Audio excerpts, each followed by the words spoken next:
Here are 10 films that I think are much better than the books that they were based on. This video has the potential to make a few people kind of annoyed.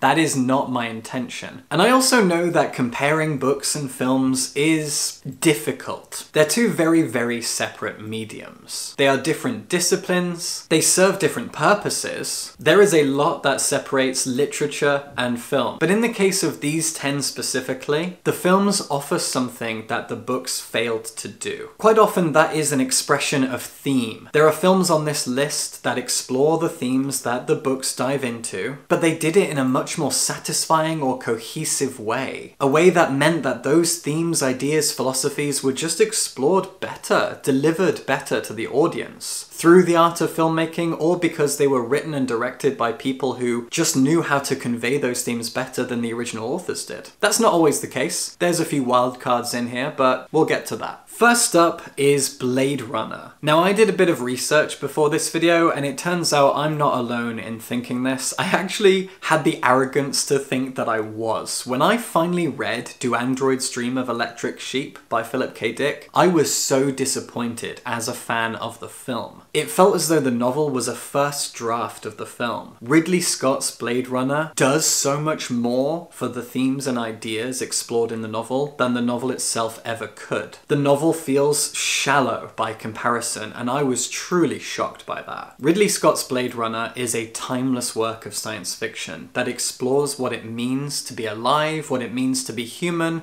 what exactly consciousness is, where it is and how we define it, and whether or not that even matters. And it explores more themes beyond that. Blade Runner is an incredible film. And it's important beyond that as well. The filmmaking skills and techniques, the choices that Scott made, the cinematography, the visual design, the audio design, everything about Blade Runner is beautiful. Captivating, gorgeous, it's an amazing looking and sounding film, a real sci-fi masterpiece. The novel, Do Androids Dream of Electric Sheep, has one of the best titles ever. It's a very thought-provoking title. Do Androids Dream of Electric Sheep immediately captures the theme of the story. What does it mean to be alive, to be conscious, to have a soul? All of that is conveyed in that very thought-provoking title.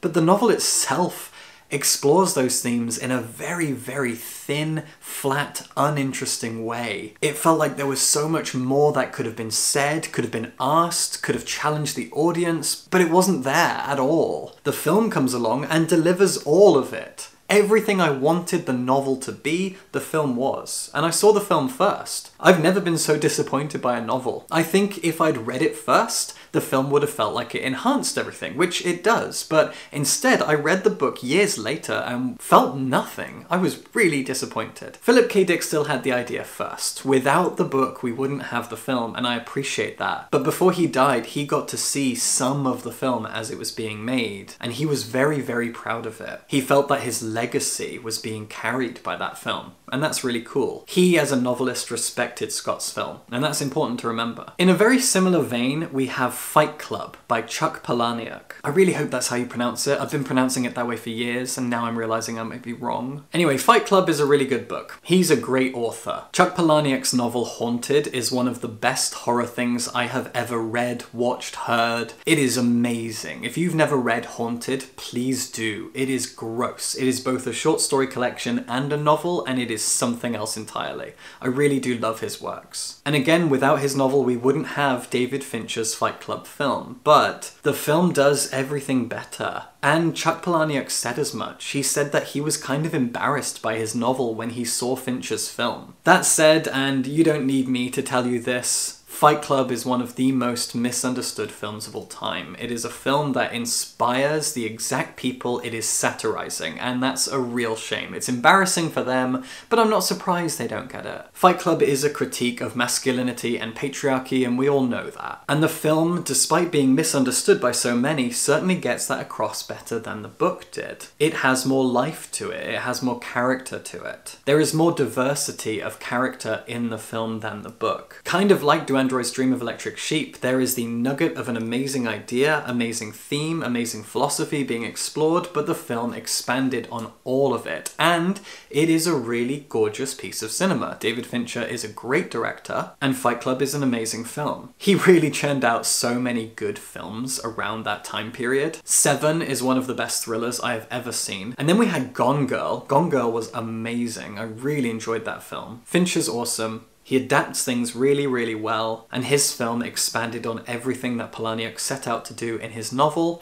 and the author knew that and said as much. Neil Gaiman remains one of my favourite authors, or at least one of the authors that means a lot to me. In my late teens and early 20s, as I was getting into fiction, Neil Gaiman was there for me. His books were exactly what I needed in order to really become a bookworm, a book addict. Without Neil Gaiman, I wouldn't be here doing this. I can't thank him enough for that. As a kid, I saw the film adaptation of his book Stardust. I didn't know that Stardust was a book originally. And in my previous video, where I listed all of the books that you should read if you enjoyed the film, I thought about including Stardust, because I didn't know it was a book when I first watched the film. However, I couldn't in good conscience include that on the list, and that's the reason this video exists, because I realized that, yeah, a lot of people who watched Stardust don't know it's a book, but that's actually okay, because the film is much, much better, and that's why it's on this list. Neil Gaiman is great. I love his works. I can't stress that enough. But Stardust is shit. It sucks. I do not like it. That and Anansi Boys might be the only two Neil Gaiman books that I actively dislike. Everything else of his I at least respect, if not love. But Stardust is terrible, and the film is amazing. In the film, you have Robert De Niro playing a gay sky captain pirate called Shakespeare. In the book, he is a bit part character who does nothing and isn't called Shakespeare. He's given some generic name. The book is also incredibly sexist, but I read it at a time where perhaps I didn't appreciate the nuance of that, and maybe Neil Gaiman was trying to make a point with it in a kind of self-aware and ironic way. It is Gaiman, he is a good guy, and I should give him credit for that, but I certainly found it sexist when I first read it, so it's worth bringing that up, even though I'm actually probably wrong in my reading of that. Even so, the book is very, very lifeless, and the film is life-full. It is very flamboyant and camp, theatrical, hilarious, very, very British. I adore Stardust. So many people of my generation love Stardust. It is a fantastic film, full of life and colour and pomp. It's a really unique film. Very, very theatrical, very strange, very tongue-in-cheek, hilarious at times. I really, really appreciated that film when it came out. Everyone did. It was everywhere and it was great. And then I read the novel and everything fell flat. It was annoying. It was very short and brief, which is fine. I like short books, but there was just nothing to it compared to the film. It felt like the film delivered on maybe what Neil Gaiman was trying to do, because he is a very ambitious writer with an enormous imagination. Just read the Sandman comics. But Stardust? It really didn't feel like a Neil Gaiman story, but the film feels like a Neil Gaiman story. And that's kind of interesting. So if you've never read Stardust, don't worry about it. The film's amazing. I have no idea if this next one is contentious or not. Sense and Sensibility. The film, directed by Ang Lee, written by Emma Thompson, who also starred in it, is better than the novel. I love the works of Jane Austen. Persuasion and Pride and Prejudice are my favourites, but Sense and Sensibility was her first novel, and it's not very good. It's not very compelling, it's quite boring. Pride and Prejudice was her second novel, and the leap from Sense and Sensibility up to that is insane. Pride and Prejudice is obviously her most famous work, but the fact that it came off the heels of Sense and Sensibility is crazy, because Sense and Sensibility is so mid, and the film is brilliant. The film shaves away everything that is boring and lifeless about the novel, adds a bit of comedy, makes the characters feel a lot more full of life and joy and passion and anger and sadness. All of the emotions are a lot more heightened in the film, and that serves the story really, really well. And all of that is in her other works. Austen's books are full of emotion. Her characters are very melodramatic people in a very satirical and fun way. But Sense and Sensibility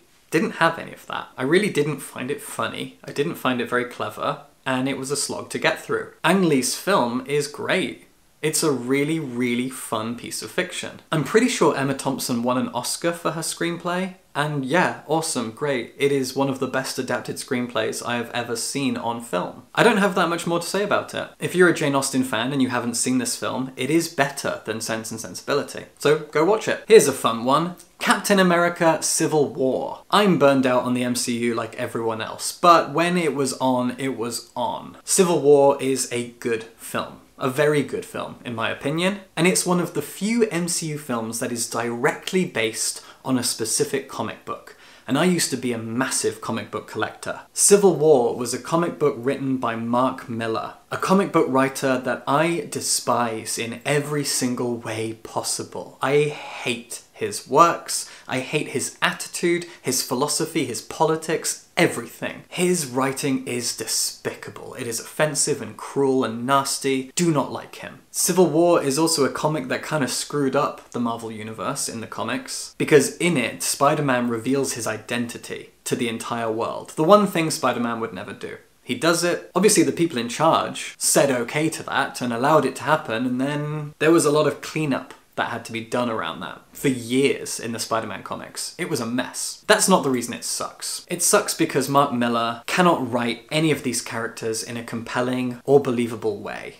Everything he does in his writing is cruel. He is king of the edgelords. That's his whole thing. Shock value, offensive and cruel, and it carries through in everything he writes. Captain America Civil War, the film, is excellent. It's a really, really good, thought-provoking, intelligent film about the role of the superhero, kind of inspired in a way by Alan Moore's Watchmen. Watchmen is perhaps the greatest comic book ever written. Alan Moore is one of the greatest minds in fiction writing, and Civil War took a page out of that book. It turned the story of the comic from something small and kind of silly into something politically grand and very, very thought-provoking. Beautifully directed, great dialogue, the performances, everything about it. The second and third Captain America films are particularly great, kind of political thrillers. I'm really impressed by those films. And it's almost hard to believe that the third Captain America film is based on a Mark Millar comic. I can't stand that guy. Actually, that brings me to a kind of honourable mention. Brian Vaughan's film adaptation of Kick-Ass is also much better than the comic.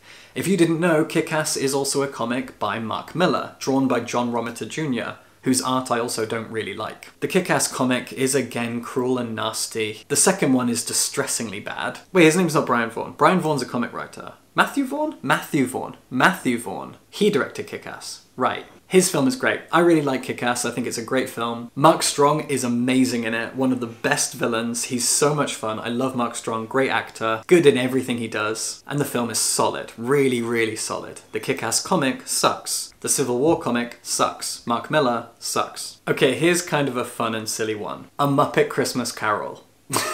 I love A Christmas Carol. I've done a video about it. I reread this book every Christmas Eve. It's wonderful for so many reasons. Dickens was a remarkable writer. He's beloved, blah, blah, blah. All of that is true. But this book doesn't have Muppets in it. A Muppet Christmas Carol is one of the most charming things to ever exist. In all of art, in all of fiction, it is a beautiful, wonderful thing. It's a musical, it's full of Muppets, and Michael Caine is acting his little heart out in that film. A Muppet Christmas Carol is a joy. It is a special gem, a treasure that we should protect at all costs. And even though Dickens' story is also very, very important, very timeless, very inspiring, very beloved by countless people around the world, all of that is true. It doesn't have Muppets, and it doesn't have a singing Michael Caine. That is a special film. In my previous video where I recommended a few books if you've seen and enjoyed the films, I mentioned Poor Things because Yorgos Lanthimos' film is amazing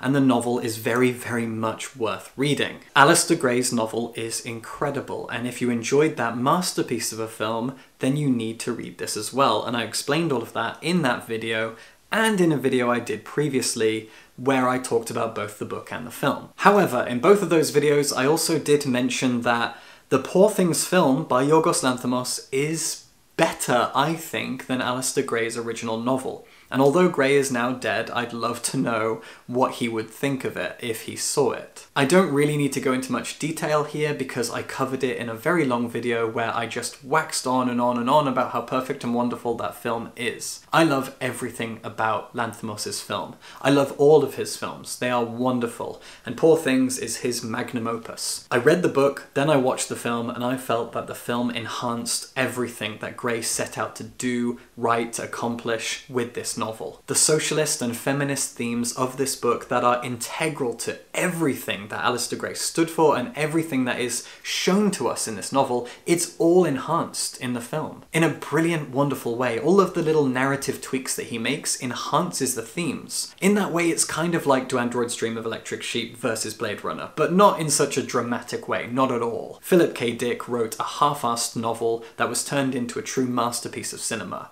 Here, it's not that dramatic. This is an incredible socialist feminist novel that Lanthimos made even better, or at least explored those themes in a much more compelling, exciting, and obvious and clear way for the audience. Not that it's patronizing, not that it's diminishing things. He just manages to make things clearer without sacrificing his integrity, and that's really, really impressive stuff. Then there's the fact that it has some incredible performances. Beautiful set design, costume design. The cinematography is remarkable. The choices that Lanthimos makes in terms of the color palette that he uses, the camera work, it's all really brilliant and it elevates the themes in ways that only cinema can, delivering the themes in a contextual way, through the set dressing, through costumes, through cinematography and movement choices, that kind of a thing. Lanthimos doesn't waste a single beat in enhancing everything that Gray delivered in his novel, making it even better. This one also might be contentious, I'm not really sure. The Handmaiden, by Korean director Park Chan-wook. I love his films. He is a true genius of cinema. One of the great directors of our time. There are few directors as talented as Park Chan-wook. And The Handmaiden is based on a British novel. Fingersmith by Sarah Waters, who is a fantastic author.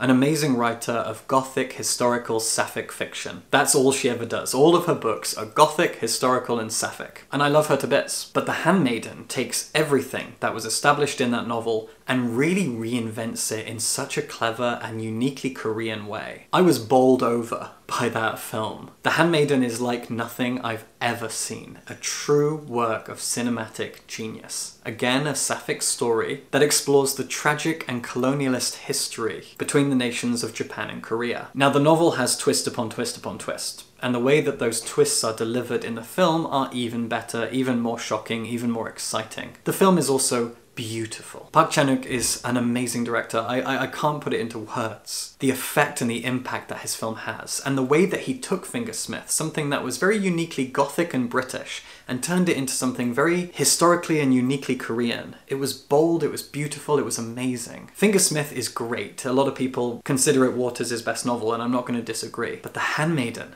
that is a special work of Korean cinema. If you've never seen The Handmaiden, please watch it. This one's kind of weird. The Woman in Black. Susan Hill's original novel is really good. It's a great piece of gothic historical horror. The film, however, is terrifying. Truly, really, really stressfully frightening. One of the scariest films I've ever seen. It is mostly just that. That is a film just dripping with atmosphere and really, really terrifying scares. Probably one of the best haunted house stories you'll ever see in the cinema. And I did see it in the cinema, and it was frightening. A lot of people left. But it's not a perfect piece of cinema by any means. It's not a masterpiece. What is a masterpiece, though, is the play. The stage play of The Woman in Black is remarkable, and that's actually what I want to highlight here. The book is good, the film is very good, and the play is perfect. If you've never seen The Woman in Black, it's on in London. It has been for, I think, decades at this point. And the entire play is acted out by two men, and maybe a woman, maybe a ghost. That's part of the fun. It's also a play within a play, where a guy claims to be the protagonist, says everything really happened to him, and he wants to tell his story on stage. And so you have these two guys on stage talking to each other and plotting out how to turn his personal narrative, his diary, into a play, and you watch them work it out, you watch them go through the scenes together. It's so fucking clever. It is one of my favourite plays. The stage adaptation of The Woman in Black is one of a kind. If you liked the book and you liked the film, God, please watch the play. The play is something else. And finally, let's end with perhaps the most cheeky and contentious thing on this list. Romeo plus Juliet by Baz Luhrmann. I love that film. Romeo and Juliet is a masterpiece. I studied Shakespeare, I taught Shakespeare, I used to be a theatre student, I've been in Shakespeare plays, blah blah blah. Shakespeare is a big part of my life. And if you're interested, my two favourite Shakespeare plays are Julius Caesar and Macbeth. Julius Caesar is easily my favourite Shakespeare play. I love it, it's a masterpiece, it's perfect, etc. I haven't read or seen every single Shakespeare play, but I am a very, very big Shakespeare person. And Baz Luhrmann's Romeo and Juliet film is perfect. It is an amazing adaptation of the play. If you've read the play, if you've seen it on the stage, great, I'm sure you've enjoyed it. That film is the best version of Romeo and Juliet. I can't tell you how much I love it. For starters, almost the entire original script is in there. It's set in the 90s in Los Angeles. It's ridiculous and absurd and camp, and it looks like a Baz Luhrmann film. And every single choice that he made, from the casting to the cinematography and the art direction, it's all immaculate. And I honestly think that the chemistry between Leo DiCaprio and Claire Danes in that film is stunning. The moment in that film where Mercutio is now dead and Leo DiCaprio pins Tybalt down and he starts screaming until his voice goes hoarse. And he's screaming, "Mercutio's soul is but a little ways above our heads, staying for thine to keep him company. Either thou or I or both must go with him." That fucking scene. That's when Leo should have got his Oscar. That scene is amazing. I love that film. When I was an English teacher, I put that film on a lot because nothing carries Romeo and Juliet like that film does. I could talk about Baz Luhrmann's Romeo plus Juliet forever. Love it. I love it so much. It's so good. Man, it's such a good film. Great play. Shakespeare knew what he was doing, top lad, but that film. So there you have it. Those are 10 films that I think are better than the book. If you've got your own thoughts, your own takes, your own list, leave them in the comments and I'd love to read them. Subscribe for books.